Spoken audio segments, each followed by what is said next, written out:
اللهم صل على محمد وآل محمد. برائے آمد امام زمان علیہ السلام صلوات بھیجیے. اللهم صل على محمد وعلى محمد. ذکر کی قبولیت کے لیے بھرپور صلوات. اللهم صل على محمد وعلى محمد. ہم سب کی عزاداری کی قبولیت کے لیے اور ہم سب کے مرحومین کی شفاعت کے لیے بھرپور ترین صلوات بھیجیں. اللهم صل على محمد وعلى محمد. بار دیگر صلوات. اللهم صل على محمد وعلى محمد. اعوذ باللہ من الشیطان الرجیم. بسم اللہ الرحمن الرحیم. الحمد للہ رب العالمین والصلاة والسلام علی اشرف الانبیاء والمرسلین و ابو القاسم محمد. اللهم صل على محمد وعلى محمد. وآلہ طیبین الطاہرین المعصومین المظلومین الذین لیذھب عنکم الرجس آل البیت ویطہرکم تطہیرا.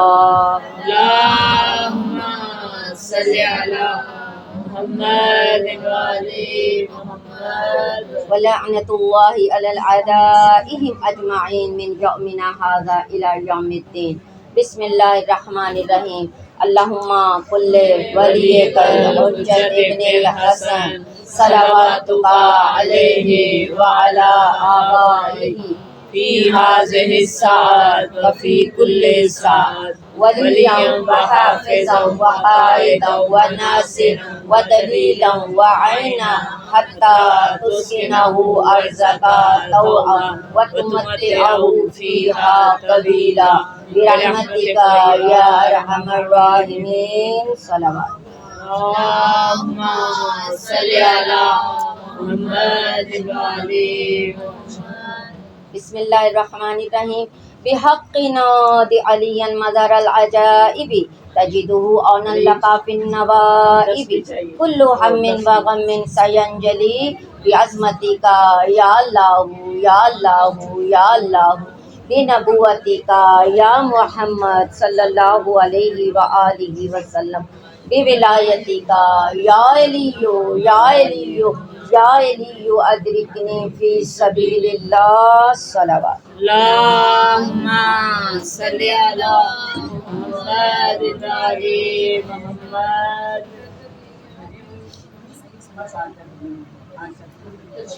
بار دیگر صلوات بھیجیں. اللهم صل على محمد وعلى محمد. آپ منظم ہو جائیے تاکہ میں مجلس کا آغاز کر سکوں.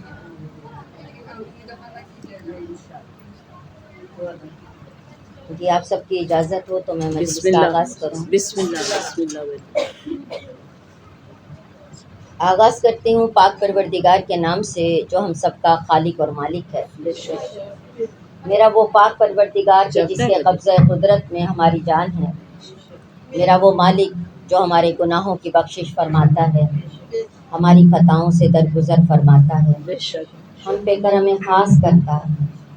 میرا وہ پاک پروردگار جس نے ہم پر انتہائی کرم کیا اور ہمیں فرش عزا کی نعمت عطا کر دی. یہ وہ نعمت ہے کہ جو ہماری بخشش کا وسیلہ ہے. یہ وہ نعمت ہے کہ جس سے ہم پروردگار سے جو چاہیں مانگ لیتے ہیں اور وہ ہمیں عطا کر دیتا ہے. یہ فرش عزا نہیں، دراصل وہ یہ جنت کا فرش ہے. بے شک صدقے. سورہ دہر میں پروردگار ارشاد فرماتا ہے کہ جب لوگ جنت میں ہوں گے وہ جو طلب کریں گے انہیں مل جائے گا. جو ان کے دل میں ہوگا پروردگار وہ عطا کر دے گا. انہیں کہنے کی بھی ضرورت نہیں پڑے گی، وہاں ان کے دل میں خیال آئے گا اور وہاں پروردگار ان کی خواہش کو پورا کر دے گا. اللہم صلی علی محمد وعلی محمد. تو پروردگار خود بتاتا ہے کہ جب جنت میں انسان ہوگا تو اس کے ساتھ کیسا سلوک ہوگا. یہاں ذہن میں آنا ہے اور وہاں پر مراد پوری ہو جانی ہے. تو فرش عزا کو ہم جنت کہتے ہیں، ہم نہیں کہتے. ہمارے بڑوں نے کہا، معصومین نے کہا کہ یہ فرش عزا نہیں، دراصل یہ جنت ہے. تو جب جنت میں جو چاہیں گے ملے گا، تو جب فرش عزا جنت ہے تو یہاں جو چاہیں گے ملے گا. جب بیٹھیں گے جو دل میں مراد ہوگی وہ پوری ہوگی. لیکن سوچنے کی بات یہ ہے کہ جس طرح جنت میں جانے کے لیے پروردگار نے ایک حساب کتاب رکھا ہوا ہے کہ جنت میں کون جا سکے گا، تو یہ ذہن میں رکھ لیں کہ فرش عزا پہ آنے کے تقاضے پورے کیے ہوئے ہوں. جب وہ تقاضے پورے ہوں گے تو یقیناً وہ جنت ہی ہے اس کے لیے. کیونکہ ہم سب کا یہ کہنا ہے اور ماننا ہے کہ یہ تو عبادت ہے. تو کون سی ایسی عبادت ہے جو بے وضو ہو کر کی جاتی ہے؟ ہر عبادت باوضو ہو کے کی جاتی ہے. تو یقیناً جو موجود ہوں گے باوضو ہو کر آئے ہوں، کیونکہ عبادت کرنے کے لیے آئے ہوئے، با مقصد عزاداری کے لیے آئے ہوئے ہیں. اس عاشورہ کا مطلب کیا ہے؟ یہ جو ہم اتنے دن عزاداری کرتے ہیں یہ کیا ہے؟ پروردگار اس عزاداری کے صدقے میں ہمارے رزق میں بھی وسعت دیتا ہے، چاہے وہ رزق شکم ہو، چاہے وہ رزق علم ہو، چاہے وہ رزق فہم ہو، چاہے وہ رزق دین ہو، چاہے وہ رزق علم ہو.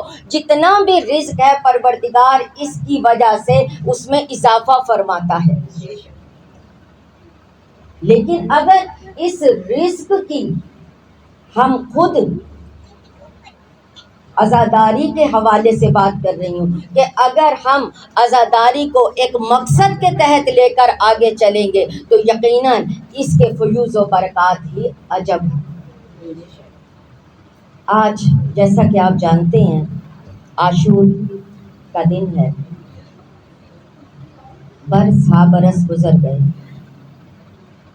1400 برس گزر گئے. 1445 ہجری کا محرم اس وقت گزر رہا ہے. آج 10 محرم ہے، عاشور کا دن ہے. 61 ہجری میں واقعہ ہوا تھا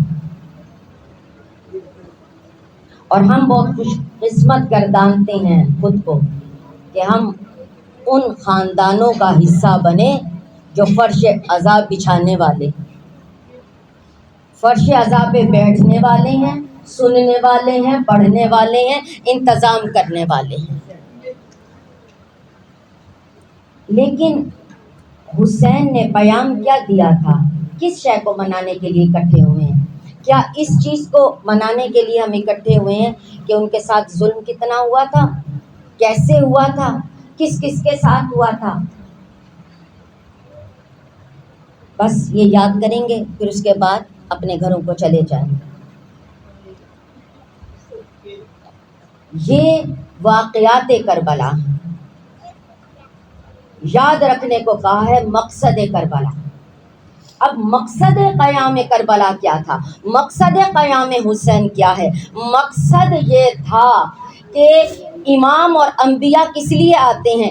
امام اور انبیاء دنیا میں اس لیے آتے ہیں تاکہ دین الہی کو لے کر آئیں. لیکن جب نبی جانے لگے، نبی یہاں پر خاتم الانبیاء ہیں، تمام دین مکمل ہو گیا، دین الہی مکمل ہو چکا تھا، تو پھر امامت کی ضرورت کیوں تھی؟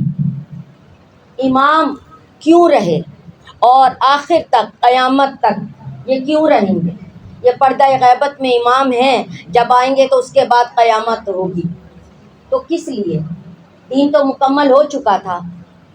اور غدیر کے مقام پر جو آخری آیت نازل ہوتی ہے آپ سب جانتے ہیں، پتہ چل گیا کہ دین مکمل ہو گیا. تو پھر امامت کا اعلان کس لیے کیا تھا؟ وہ ولایت کا اعلان کس لیے کیا تھا؟ بس فقط اتنی ہی گفتگو ہے میری. اس کے بعد ہم مصائب، کیونکہ دینی مصائب کا ہے، لیکن مصائب کا اگر مقصد معلوم ہو، معلوم ہے ساری زندگی ہم سب کی گزر چکی ہیں، لیکن ہمارا فرض ہے کہ ہم اس کی دہرائی کرتے رہیں۔ اس کا یہ مطلب نہیں ہے کہ جو بیٹھے ہوئے انہیں تو پتہ ہی نہیں اور وہ بے مقصد عزاداری اب تک کر رہے تھے، نعوذ باللہ، لیکن ہمیں چونکہ اپنا فرض ادا کرنا ہوتا ہے، ہمیں دہرائی تھوڑا سا کرنا ہوتی ہے۔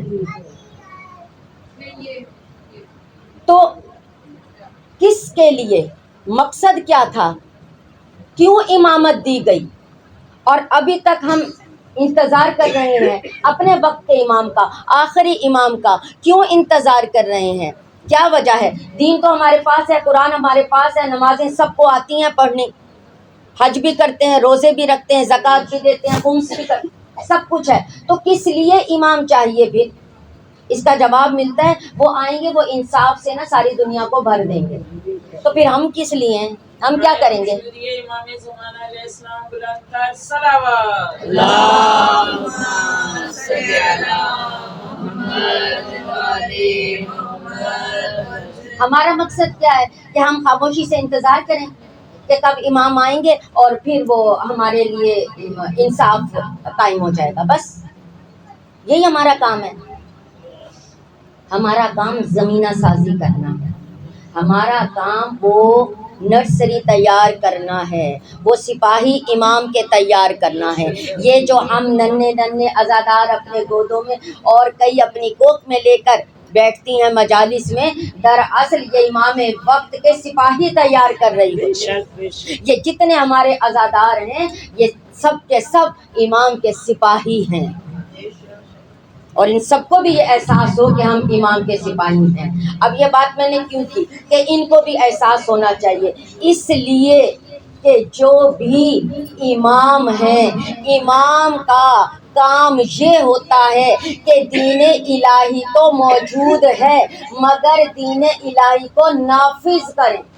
نافذ کرنے کے لیے پروردگار نے امامت کو بھیجا ہے رسالت کے بعد، کہ دین مکمل ہے مگر اس کو نافذ کرنے کے لیے امام کی ضرورت ہے۔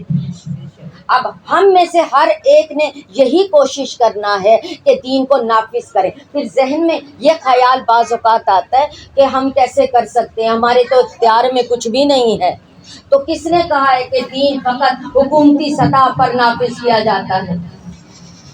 ہم میں سے ہر کوئی دین کو اگر اپنی ذاتی سطح تک نافذ کر لے تو کام ہو گیا امامت کا۔ ہمارا اپنے اوپر تو اختیار ہے، ہم خود تو دین کی پاسداری کر سکتے ہیں، ہم خود تو دین کو اپنے اوپر نافذ کر سکتے ہیں، یا ہم بھی کسی کو جواب دیں، ہم کسی کے غلام ہیں کہ وہ کہیں گے تو ہم خود پہ نافذ کریں گے۔ کوئی ہمیں روکے گا اگر ہم وقت پہ نماز ادا کریں گے، کوئی ہمیں روکے گا اگر ہم روزے رکھیں گے، کوئی ہمیں روکے گا اگر ہم سچ بول رہے ہوں گے؟ تو سب سے پہلے تو اپنے اوپر نافذ کریں، اور کچھ نہیں۔ کم از کم اس محرم میں آج کے دن اگر امام حسین کو پرسہ دینا ہے تو بہترین پرسہ یہ ہے کہ امام سے یہ وعدہ کیا جائے کہ امام، جو آپ کا مقصد تھا قیام حسین کا، جو مقصد تھا، ہم اس مقصد کو پہلے تو سمجھیں گے اور اس کے بعد اس پر ہم عمل کریں گے۔ یہ واقعات تو سب کو پتہ ہوتے ہیں، سب کو معلوم ہوتا ہے، لیکن ہم کس لیے ہر سال عزاداری کرتے ہیں؟ اپنے نوجوانوں کے دلوں کو زندہ رکھنے کے لیے، ان کو یہ احساس دلانے کے لیے کہ تمہارا کام عام انسانوں والا نہیں ہے بلکہ تم مومن ہو، اور مومن کا کام یہ ہے کہ وہ دین الہی کو نافذ کرے، جہاں جہاں تک اس کا اختیار ہے وہ نافذ کرے، وہ اپنے آپ پہ تو نافذ کرے۔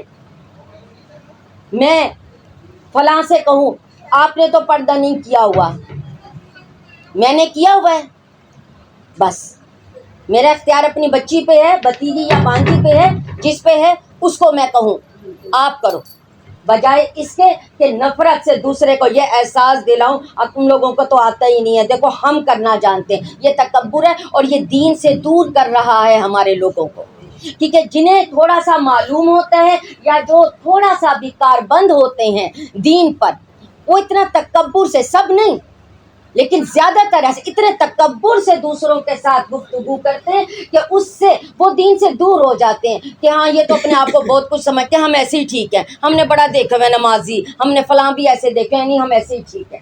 یہ تو کیا عاجزی انکساری کے ساتھ ان کو راہ راست پہ لانے کے لیے تلقین نہیں کرنی چاہیے، لیکن عاجزی اور انکساری دیکھیں جو دین پہ چلے گا عاجزی اور انکساری پہلا جز ہے۔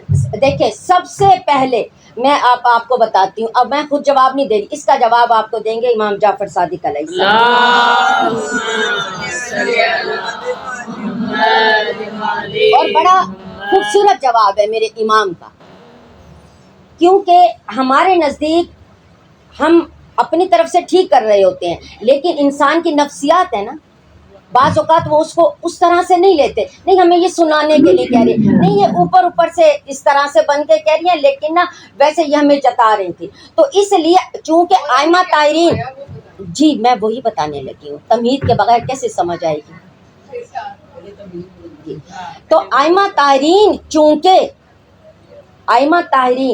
چونکہ انسانوں کی نفسیات کو سب سے بہترین جانتے ہیں، بے شک بے شک، اس لیے جو ان کا فرمان ہے وہ ہمارے لیے حجت ہے، ہم اپنی طرف سے نہیں کر سکتے، میرے نزدیک یہ ٹھیک ہے تو میں نے تو صحیح آپ کو کہا تھا، آپ نے غلط سمجھا، نہیں، اس کی بجائے کیا ہے، اب امام کیا فرماتے ہیں، امام بھیج رہے تھے ایک اپنے اسٹوڈنٹ کو، انہوں نے بھیجا، آپ جانتے ہیں مدرسہ تو ان کا جامعہ، وہ بھیج رہے تھے ایک جگہ پر تبلیغ کے لیے، تو جاتے ہوئے وہ شخص جب ملنے کے لیے آیا تو کہا امام آپ مجھے کوئی نصیحت کیجیے، امام نے کہا کوشش کرنا تمہیں کم سے کم بولنا پڑے، ہاں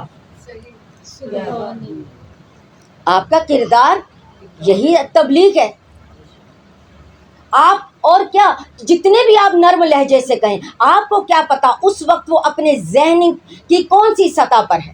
میں آپ کو ایک مثال اب دیتی ہوں، مارکیٹ میں دو بچیاں دیکھی، ایسے عمر ہوگی جیسے 15-16 سال کی، بہت خوبصورت بچیاں، بہت اچھی بچیاں، ہمیں ہر بے پردہ کو دیکھ کر فوراً ہی نفرت کا یوں اظہار نہیں کرنا چاہیے، ہو سکتا ان کو اس طرح پتہ ہی نہ ہو، بال کھلے چل رہی تھی، تو بچوں کو ساتھ لے کر جا رہے تو اکثر بچے ایسے موقع پر میرے سے دور ہٹ جاتے ہیں، انہیں پتہ ہوتا ہے اماں نے ہمیں شرمندہ کرانا ہے، کوئی نہ کوئی ایسی بات کرتے نہیں، تو میں نے کہا آپ رکیں، کہتے آپ پھر ان کو کچھ کہیں گی، میں نے کہا میں نہیں ایسی کوئی بات کر رہی، میں ان کے پاس رستے میں انہیں آمنا سامنا ہو گیا، میں نے انہیں سلام کیا بچیوں کو، میں نے کہا ماشاءاللہ بہت پیاری بچی ہو، اللہ تعالیٰ آپ کے پردے سلامت رکھے، انہوں نے کہا تھینک یو آنٹی، اب آپ بتائیں، میں نے تو انہیں کچھ نہیں کہا اور چلی جائیں گی گھر، اس کے بعد کبھی سوچیں گی تو صحیح، وہ جو جتنا مجھے موقع ملا تھا اس میں اتنی ہی بات کافی تھی، کیا وہ نہیں سوچوں گی انہوں نے کون سا پردہ کیا ہوا تھا، آواز بلند کر صلوات، صلی اللہ محمد علی محمد، یہ ہوتی ہے حکمت،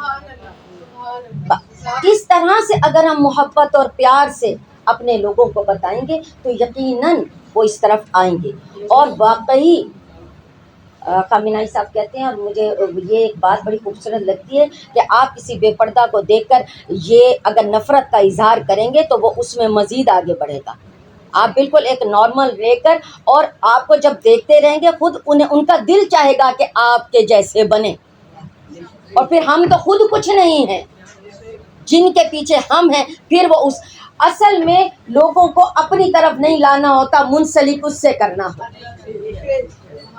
جو اپنی ذات کی طرف لاتے ہیں وہ جو پیار محبت ہوتی ہے وہ عارضی ہوتی ہے، اور جو اللہ کی طرف لے کر جاتے ہیں وہ وسیلے بھی ہمیشہ یاد رہتے ہیں، اور جو صرف اپنی طرف منسلک کرتے ہیں وہ لوگوں کو بھول جاتے ہیں، اور لوگ پھر انہیں لتاڑ کر تو آگے کو نکل جاتے ہیں۔ نعرہ تکبیر، اللہ اکبر، نعرہ تکبیر، اللہ اکبر، نعرہ رسالت، یا رسول اللہ، نعرہ رسالت، یا رسول اللہ، نعرہ حیدری، یا علی، حیدری، یا علی، حیدری، یا علی، حسینیت زندہ باد، حسینیت زندہ باد، یزیدی یزیدیت مرداباد یزیدیت مرداباد آمین امام زمانہ بلند تر سلوات اللہم صلی علی محمد وآل محمد۔ آج کے دن کے واقعات کی طرف آنے سے پہلے میں آپ کی خدمت میں یہ بات ضرور عرض کرنا چاہوں گی کہ آج کا دن دراصل حسین سے وعدے کا دن ہے۔ سوچ لیجئے، ہم نے آج وعدہ کرنا ہے حسین سے کہ حسین آپ شہید ہوئے، آپ جس مقصد کے لیے شہید ہوئے ہم اس مقصد کو زندہ رکھیں۔ ایک اور چیز، گدھے اور گھوڑے میں فرق بھی معلوم ہونا چاہیے۔ جب ہم یہ کہہ دیتے ہیں ہمارے لیے تو سارے برابر ہیں، سارے برابر نہیں ہو سکتے، برابر نہیں ہو سکتے۔ ہر ایک کو اس کے میرٹ پہ رکھنا چاہیے، لیکن اس کے لیے معرفت ہونا ضروری ہے، اس کے لیے علم ہونا ضروری ہے، اور علم عجز کے بغیر، ادب کے بغیر نہیں آتا۔ جو یہ سمجھے کہ مجھے سب کچھ پتا ہے، مولا علی فرماتے ہیں اسے کچھ بھی نہیں پتا، اور فرماتے ہیں کہ اس طرح کے لوگ ہیں جو کہتے ہیں کہ میں سب کچھ جانتا ہوں، وہ کچھ نہیں جانتا، اور کچھ لوگ ایسے ہوتے ہیں جو جانتے ہیں کہ وہ نہیں جانتے، کچھ لوگ ایسے ہوتے ہیں جو جانتے ہیں کہ وہ سب کچھ جانتے ہیں۔ کتنا فرق ہے۔ کچھ لوگ کہتے ہیں جانتے ہیں کہ ہم نہیں جانتے، وہ تو ہو گئے درست لوگ۔ جو یہ جانتے ہیں کہ ہم جانتے ہیں، دراصل وہ کچھ نہیں جانتے۔ اور فرماتے ہیں کہ انسان دو طرح کے ہوتے ہیں، دراصل انسان دو طرح کے، ایک وہ جو علم دیتا ہے، ایک وہ جو علم لیتا ہے، اس کے علاوہ انسان ہی نہیں ہے۔ تو پھر سوچ لیں ہم کس کیٹیگری میں ہیں، ہم لینے والوں میں ہوں یا دینے والوں میں ہوں، اس کے علاوہ کوئی نہیں۔ اب جیسا کہ میں نے آپ کی خدمت میں عرض کیا کہ سب برابر نہیں، ایک تو، دوسرا یہ ذہن میں رکھیں، ہمیں آپ جاننا چاہتے ہیں نا کہ یہ قبول ہوئی ہماری یا نہیں، کسی سے پوچھنے کی ضرورت ہی نہیں ہوتی۔ ہمارا آنا قبول ہوا، ہماری مجلس قبول ہوئی، ہمارا انتظام قبول ہوا، دل میں تسکین خود بخود اترتی ہے۔ جب مقصد پورا ہوتا ہے تو خود بخود تسکین اترتی ہے، کسی کے کہنے کی ضرورت نہیں پڑتی۔ اور وہ ہونا کیا چاہیے، آپ اس سے اندازہ لگائیں۔ ویسے تو ہم آگے بڑھ کر دعا مانگ رہے ہوں گے، ہاں ہماری یہ بھی پوری ہو جائے، یہ بھی پوری ہو جائے دعا، اور وہی پروردگار جس سے ہم مانگ رہے ہیں اس کی مخلوق کو اذیت دیتے ہوئے، دھکے دیتے ہوئے ہم جا رہے ہیں، آپ کہیں بھی جاؤ بس میرا ہاتھ لگ جائے۔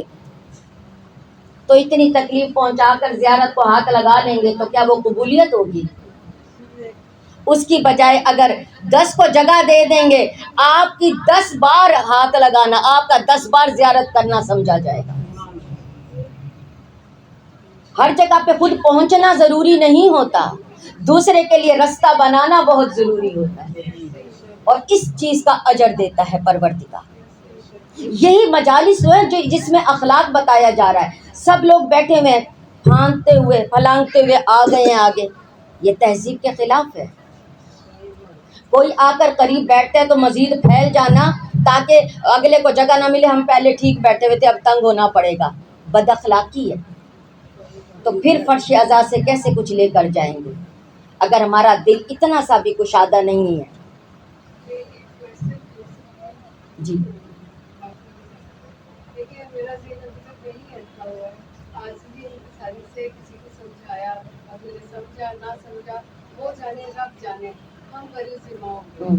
اب ہمارے دستخط میں ہمارے بہن بھائی ہیں، بچے ہیں، ہمارے جو عزیز و اقربا ہیں ان کو ہم سمجھاتے ہیں، لیکن ایک تیسری نسل ایسی بھی ہوتی ہے کہ میں نے دینا کچھ نہیں، میں نے لینا کچھ نہیں۔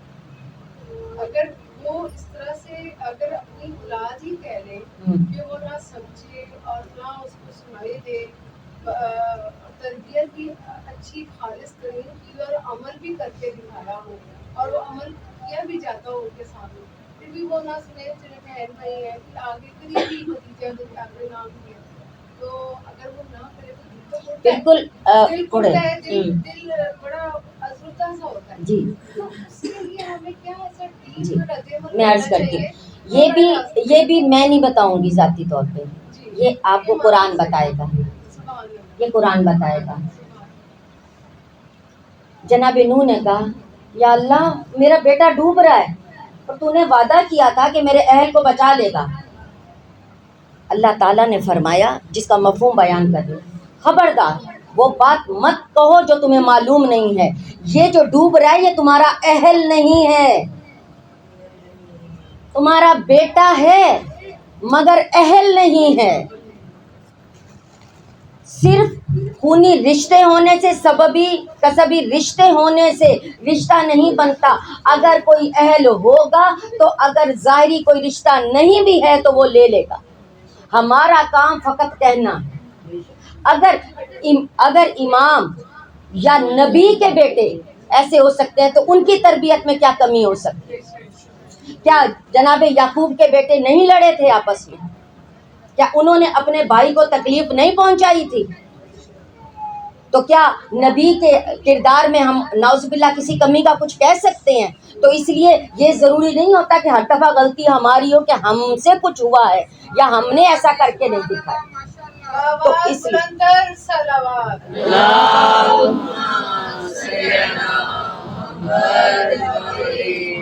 یہ بالکل ایسے ہی ہے کہ جس طرح سے جناب یوسف کو بیچا جا رہا تھا، اور جناب یوسف کو جب بیچا جا رہا تھا لوگ قیمت لگا رہے تھے تو ایک خاتون آ گئی، ایک بوڑھی سی خاتون تھی، وہ کھڑی ہو گئی اور اس نے کہا کہ اتنے کوڑی، 20 کوڑی.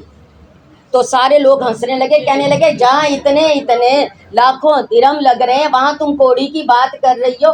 کہا مجھے معلوم ہے میں خرید نہیں سکتی اس غلام کو، لیکن میں نے اپنا نام خریداروں میں لکھوا دیا. تو ہمارا کام اتنا ہی ہے، ہم اپنے بچوں کے نگران ہیں. پروردگار نے ہمیں مقرر کیا ہے، ان کے لیے منتظم بنایا ہے، ان کے لیے نگران بنایا ہے، انہیں پالنے والا بنایا ہے. تو ہمارا کام ہے اچھی سے اچھی شے ان کو مہیا کرنا اور ان کی تربیت کرنا اور نتیجہ اللہ پہ چھوڑ دینا، اور بچوں سے اس کا بدلہ بھی نہیں چاہنا. جو ماں یہ کہتی ہے نا دودھ نہیں بخشوں گی اگر تم نے میرا یہ کام نہیں کیا، تو دودھ اللہ نے اتارا ہمارے سینے میں، اللہ نے حکم دیا پلاؤ، اور اگر اللہ نہ چاہے تو جتنی مرضی کوشش کر لے دودھ نہیں اترتا.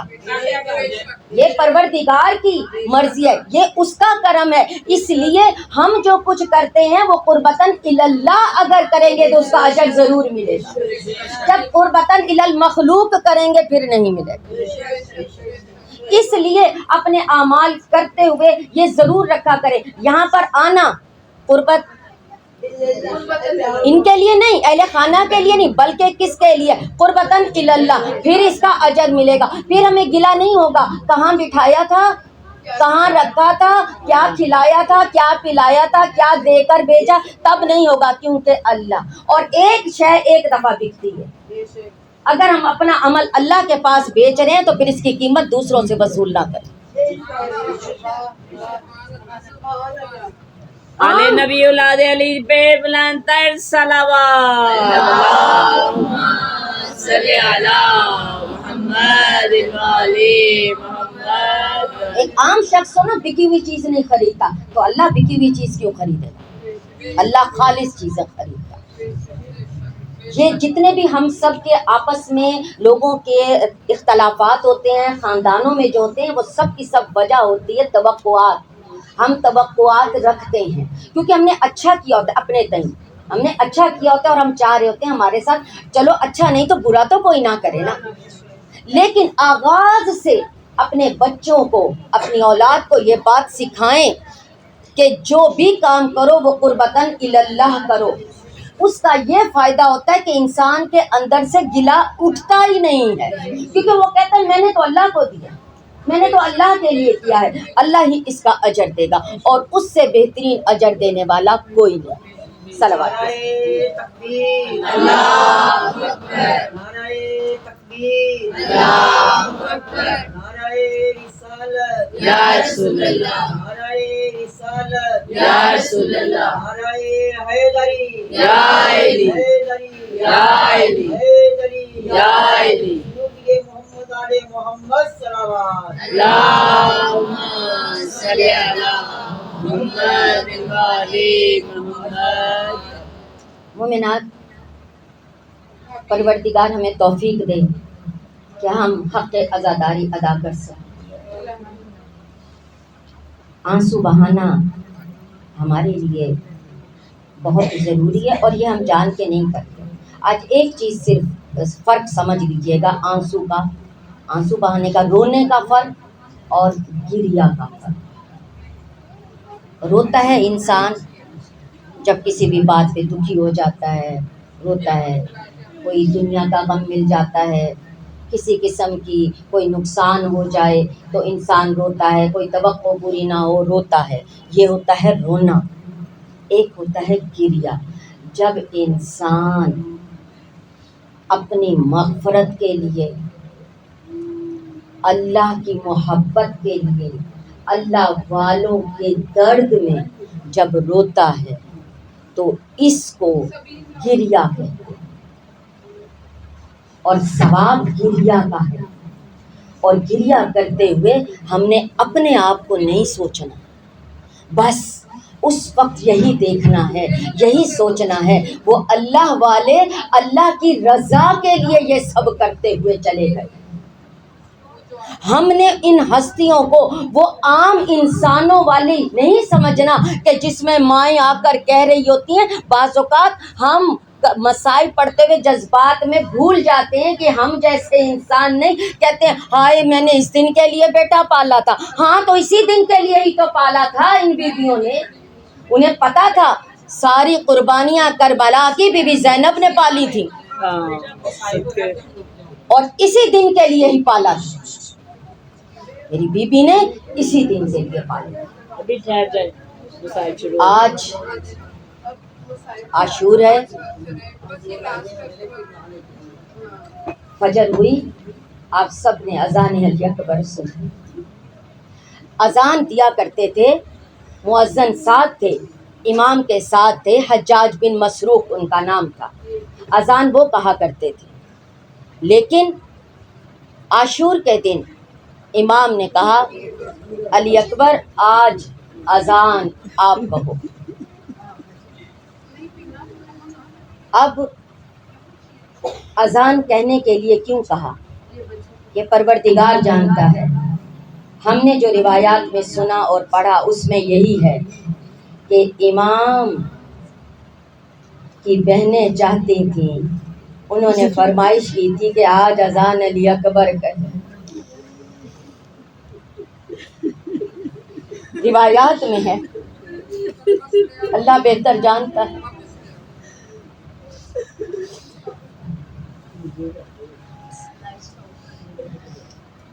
شاید کہ اب جانتا ہے پروردگار۔ کہتے ہیں جب شہزادہ علی اکبر نے سنا کہ اذان کہنے کا کہا ہے اور پھوپھیوں کا کہنا تھا، پھوپھیوں کی فرمائش تھی، تو کہتے ہیں کہ گویا علی اکبر گئے بابا کے پاس اور کہا بابا آپ کی بہنیں میری اذان سننا چاہتی ہیں، میری ایک بہن ہے جو مدینہ میں ہے، بابا ہوا کو حکم دیں میری آواز مدینے تک پہنچا دے تاکہ میری بہن بھی میری آواز سن لے۔ کہتے ہیں یہاں علی اکبر نے اذان کہی، وہاں بی بی سغرا علی اکبر کے قدموں کے نشان پہ چہرہ رکھے سو رہی تھی۔ جیسے ہی علی اکبر کی آواز آئی تڑپ کے اٹھ گئی، اندر حجرے کی طرف دوڑی۔ دادی ام البنین، نانی ام سلمہ، میرا بھیا اکبر آ گیا، میرا بھیا اکبر آ گیا ہے۔ ردا سر پہ رکھی گلی کی طرف دوڑ گئی، میرا بھائی آ گیا۔ کہتی ہے مسجد نبوی کی طرف گئی، نانا کی قبر کی طرف دیکھا، کافی دیر کھڑی رہی، انتظار کیا مگر نظر نہیں آیا کوئی آتے ہوئے۔ نانا کی قبر پہ سر رکھ کے رونے لگی، نانا میرا بھائی نہیں آیا۔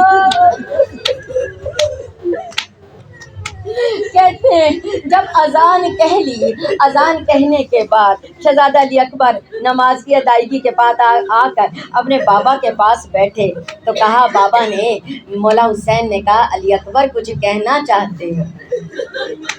روایات میں ہے جو ہم نے سنا ذاکرین سے، علماء کرام سے، کہتے ہیں کہ علی اکبر نے گویا کہا کہ بابا بڑا عرصہ ہو گیا بہن کو دیکھا نہیں ہے، بس آخری بار بہن کی زیارت کرا دو۔ کہتے ہیں مولا حسین نے انگلیوں کا اشارہ کیا، کہا دیکھو اکبر۔ اکبر دیکھ رہے ہیں، حجرے میں دیکھا صغرا نظر نہیں آئی، کہا صحن میں دیکھو نظر نہیں آئی، کہا بابا نظر نہیں آ رہی صغرا، کہا اس جگہ پہ دیکھو جہاں آتے ہوئے آخری بار قدم کے نشان تھے، وہاں دیکھا نظر نہیں آئی، کہا بابا نظر نہیں آ رہی، کہا نانا کی قبر پہ دیکھو، دیکھا وہاں سر رکھ کے رو رہی تھی۔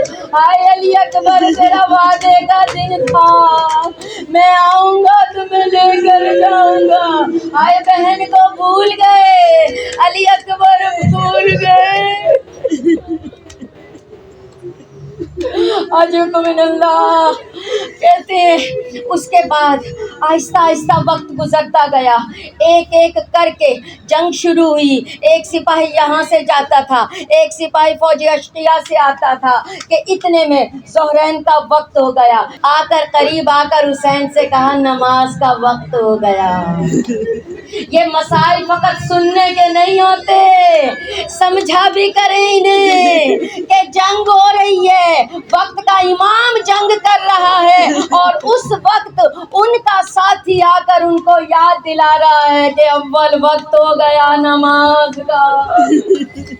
امام نے دعا کی، کہا اللہ تمہیں اس کا اجر دے کہ تم نے ایسے وقت میں بھی نماز کو یاد رکھا۔ کہتے ہیں اسی وقت صف بنائی گئی، نماز کے لیے کھڑے ہوئے، کچھ ایسے بھی لوگ ساتھ تھے جو جنگ لڑ نہیں سکتے تھے، انہوں نے دیکھا کہ وہاں پر فوج اشقیاء تیر لے کر کھڑی ہو گئی کہ ہم نماز بھی ادا کرنے نہیں دیں گے، وہ اپنے سینے سامنے لے کے کھڑے ہو گئے کہ یہاں نماز کی ادائیگی ہوگی اور یہاں ہم سینوں پہ تیر سہیں گے۔ یہ تیروں کی بارش میں بھی نماز ادا ہوئی، کتنے شہید ہوئے۔ کہتے ہیں اس کے بعد آہستہ آہستہ اصحاب ختم ہو گئے، انصار ختم ہو گئے، آہستہ آہستہ عصر کے قریب وقت جا رہا ہے۔ کہتے ہیں عباس بھی گئے، اب علی اکبر آئے۔ علی اکبر جیسے ہی آئے، بابا مجھے اجازت ہے میں جنگ کرنے کے لیے جاؤں۔ باپ نے دیکھا شبیہ پیمبر ہے، باپ نے کہا ہاں اکبر آؤ میں تمہیں تیار کر دوں۔ کہا تیار کیا، امامہ باندھا۔ کہتے امامہ باندھ کر وہ جو پلو نیچے ہوتا ہے اس کو اس طرح ٹھوڑی کے نیچے سے گزار دیا۔ بی بی زینب نے دیکھا، بی بی زینب نے کہا ہائے حسین یہ کیا کر رہے ہو؟ کہا مجھے پتا ہے یہ زندہ واپس نہیں آئے گا، اسے دیکھ لو۔ کہتے ہیں بیٹے کو رخصت کیا، جب رخصت کیا کہا اکبر ذرا مڑ کر دیکھنا، کئی بار اکبر سے کہا مڑ کر دیکھنا، دیکھتے رہے۔ کہا بابا آپ مجھے رخصت کر چکے، بابا آپ نے رخصت کر دیا۔ کہا کاش کہ تیرا کوئی جوان بیٹا تجھے پتا چلتا، ہر جوان کو پال کر اسے قربانی کے لیے بھیجنا۔ کہتے ہیں جب امام سے مل چکے تو گھوڑا رخصت ہونے لگا تو دیکھا گھوڑا چل نہیں رہا، پاؤں کی طرف دیکھا تو کوئی پاؤں پہ ہاتھ رکھ کے کھڑی تھی، دیکھا سکینہ کھڑی ہے۔ اکبر نیچے اترے، سکینہ میں جا رہا ہوں۔ کہا بھیا مجھے ذرا گود میں اٹھانا، بھائی نے بہن کو گود میں اٹھایا، جیسے ہی گود میں لیا سکینہ نے بوسہ دیا، کہا بھائی کو سینے پر بوسہ دیا تو کہا علی اکبر نے یہ کیا؟ کہا جب ہم آ رہے تھے تو صغرا نے کہا تھا جب اکبر جانے لگے میری طرف سے اسے بوسہ دینا، گلے میں باہیں ڈال دی۔ آئے علی اکبر کو رخصت کیا، علی اکبر جانے لگے۔ کہتے ہیں علی اکبر آگے کو گئے، حسین پیچھے پیچھے تھے۔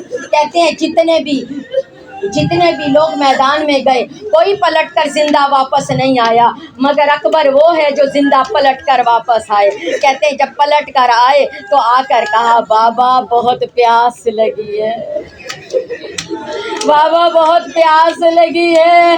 تو حسین نے کہا اکبر میرے پاس پانی ہوتا تو میں اپنے جوان سے پیارا رکھتا، آؤ اکبر میری زبان کو اپنے منہ میں لے لو، اس طرح پیاس کی شدت کچھ کم ہو جائے گی۔ کہتے ہیں علی اکبر نے بابا کی زبان کو اپنے منہ میں لیا، ایک دم فوراً واپس منہ ہٹا لیا، کہا بابا آپ کی زبان تو مجھ سے بھی زیادہ خشک ہے۔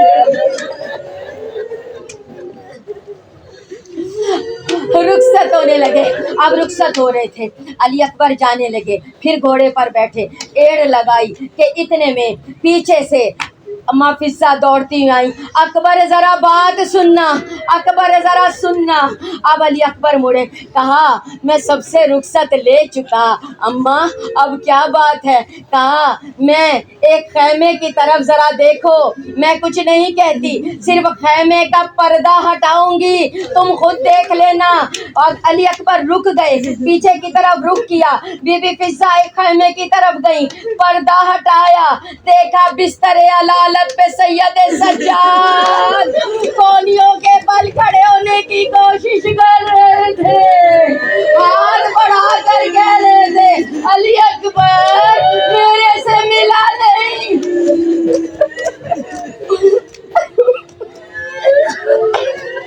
بھائی کو چھوڑ کے جا رہے تھے، وہ بھائی سے ملنا نہیں تھا۔ ہائے اکبر تمہارا مرنا آسان ہے، میرا جینا بڑا مشکل ہے۔ اکبر پلٹ کر آئے، اپنے بھائی کے پاس گئے، اٹھا کر گلے لگایا، کہتے دونوں بھائیوں نے اتنا گریہ کیا، اتنا گریہ کیا۔ اے سید سجاد نے اپنے جوان بھائی کو، اپنے بازو کو خود سے جدا کیا۔ اب علی اکبر روانہ ہو گئے، علی اکبر گئے۔ کہتے ہیں جب علی اکبر چلے گئے تو گھوڑا دوڑاتے ہوئے جا رہے تھے، اس طرف اس طرف جتنے بھی لعین آتے تہے تیک کرتے جاتے تھے، اور یہاں پر یہ گھوڑا دوڑا رہے تھے، پیچھے سے حسین دوڑتے آتے تھے، جس طرح ان کا گھوڑا تیز دوڑ رہا تھا حسین دوڑتے گئے، سر کا امامہ گلے میں آ گیا۔ روایات بتاتی ہیں علی اکبر کے گھوڑے کے سامنے ایک سیاہ پوش بی بی آ گئی۔ علی اکبر نے کہا اے بی بی کیا بات ہے؟ اس سیاہ بی بی نے کہا ذرا آہستہ چل، میرا بچہ ضعیف ہو چکا ہے، جس طرح تو بڑا پیارا ہے اسے، مجھے وہ بڑا پیارا ہے۔ علی اکبر کی جنگ کا آغاز ہوا۔ کہتے ہیں لڑتے لڑتے ایک وقت آیا جب کسی نے کہا علی اکبر ذرا پیچھے کی طرف تو دیکھو۔ ایک لعین نے موقع دیکھ کر برچھی کو سینے میں اتار دیا۔ علی اکبر کی آواز آئی بابا میری مدد کو آنا، بابا میری مدد کو آنا۔ کہتے علی اکبر زمین پر گرے، علی اکبر کی آواز آئی تھی، حسین فوراً آگے بڑھے۔ کہتے ہیں اتنے میں اتنے میں ایک شخص نظر آیا، ایک شخص آگے بڑھا، کہنے لگا کہ آپ کہاں پہ جا رہے ہو؟ کہا میرا جوان میدان میں ہے، میں اس کے پاس جا رہا ہوں۔ کہا میدان میں جا رہے ہیں جوان کے پاس؟ کہا ہاں۔ کہا کوئی نشانی ہے؟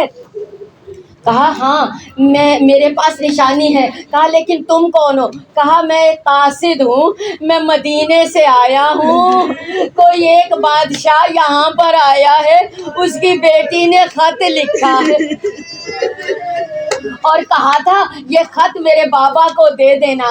کہا کیا نام بتایا تھا؟ کہا تھا میرے باپ کا نام ہے بادشاہ حسین۔ کہا کوئی نشانی بتائی تھی؟ کہا بتایا تھا کہ میرا بادشاہ بابا مسند پہ بیٹھا ہوگا، ایک طرف اس کا کڑیل جوان وزیر میرے چچا عباس کھڑا ہوگا، دوسری طرف جوان وجیہ علی اکبر کھڑا ہوگا، تو اسے جا کر میرا خط دینا۔ تو کہا حسین نے لا یہ خط مجھے دے دے۔ کہا نہیں، اس نے تو کہا تھا کوئی بادشاہ ہے۔ کہا میں اب غریب ہو گیا، لا مجھے خط دے۔ کہا تیرا وزیر کہاں ہے؟ عباس کہاں ہے؟ کہا وہ فرات کے کنارے۔ کہا وہ جوان کہاں ہے؟ کہا اسی کو ڈھونڈنے جا رہا ہوں۔ کہا مجھے یقین نہیں ہے، اگر کسی کا ایسا جوان ہو تو وہ زندہ کیسے رہ سکتا ہے، میں یقین نہیں کرتا۔ کہا اے قاصد ساتھ آ جا۔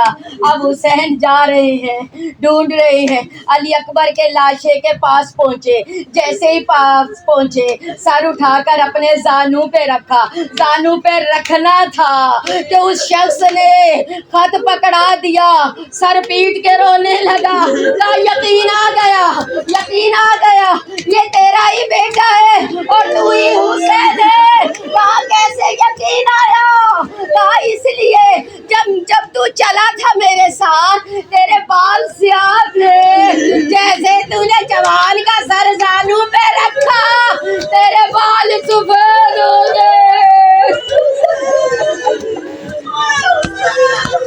ہاں یہ تیرا ہے، ہاں حسین، ہاں یہ تیرا ہی بیٹا ہے، یہ تیرا ہی بیٹا ہے۔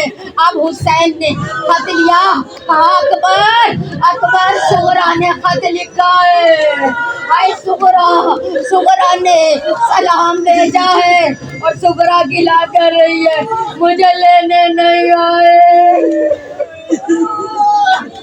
کہا حسین نے اکبر تو ہمیشہ ہاتھ سر پہ کر کے مجھے سلام کرتا تھا، آج تیرا ہاتھ سینے پہ کیوں ہے؟ کہا بابا ظالم نے برچھی سے مارا ہے، پھر برچھی توڑ کے نکالی ہے، بابا پھل میرے سینے میں رہ گیا۔ ظالم کہتا جاتا تھا سنتے ہیں بڑا صابر ہے حسین، آج صبر کا مول پڑے گا جب بیٹے کے سینے سے برچھی کا پھل نکالے گا۔ حسین نے کہا اکبر میں تیار ہوں، کیا تم تیار ہو؟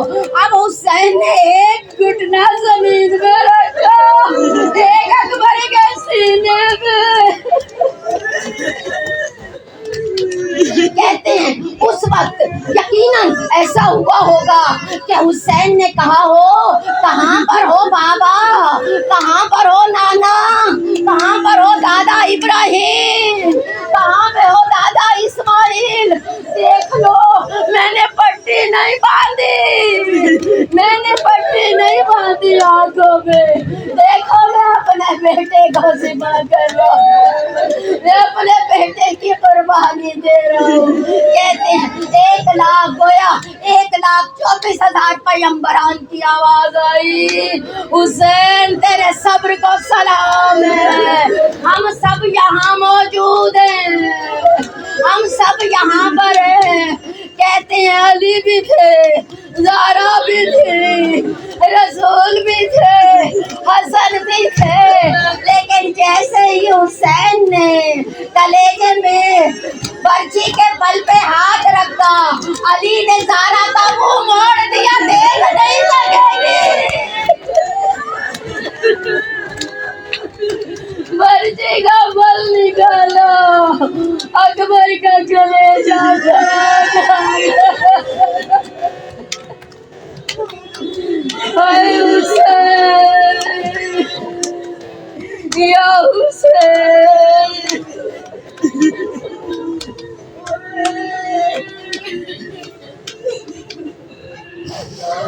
لعنت اللہ علی القوم الظالمین، لعنت اللہ علی القوم الفاسقین، لعنت اللہ علی القوم الکاذبین۔ السلام علی عبداللہ الحسین، السلام علی علی ابن الحسین، السلام علی اولاد الحسین، السلام علی اصحاب الحسین۔